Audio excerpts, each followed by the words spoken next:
1000 ans de monochrome répare un oubli.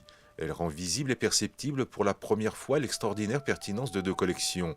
L'une suisse, la collection Bor, l'autre chinoise, la collection de Richard et Joséphine Kahn. Côte à côte, ces deux collections entrent en résonance et se complètent pour dialoguer entre elles et témoigner du raffinement de la céramique de l'Empire du Milieu, de remarquables porcelaines impériales des dynasties Ming et Qing. Entre sacré et profane, ces pièces uniques confirment leur puissance esthétique, leur pureté et les vibrations chromatiques qui en émanent. 200 chefs-d'œuvre pour découvrir la riche histoire des dynasties chinoises.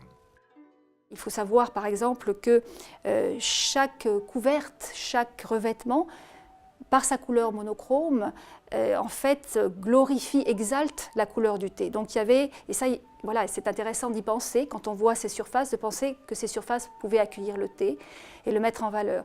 D'autres époques, se dire que ce bleu, ce blanc, ce jaune, ce rouge, à l'époque Ming, renvoyait en fait à un contexte très précis, le contexte rituel.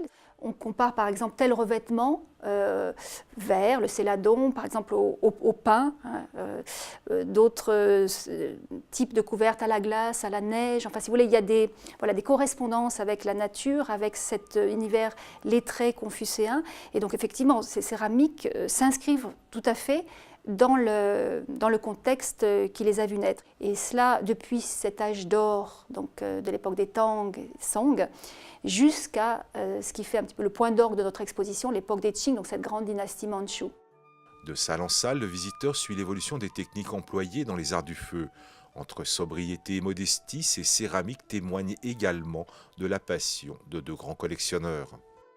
Une très grande simplicité doublée d'une très grande sophistication, ou une sophistication au service de la simplicité, on va dire.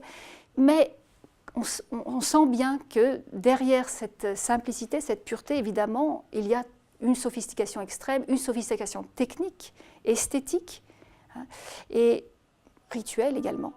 Le musée des Arts d'Extrême-Orient abrite aujourd'hui un remarquable ensemble de céramique impériale, de laque, de jade et d'estampes chinoises, du 8e au 19e siècle. Plus de 9000 objets d'art de Chine et du Japon. En Suisse, cette collection d'art d'Extrême-Orient est la plus importante, ouverte au public.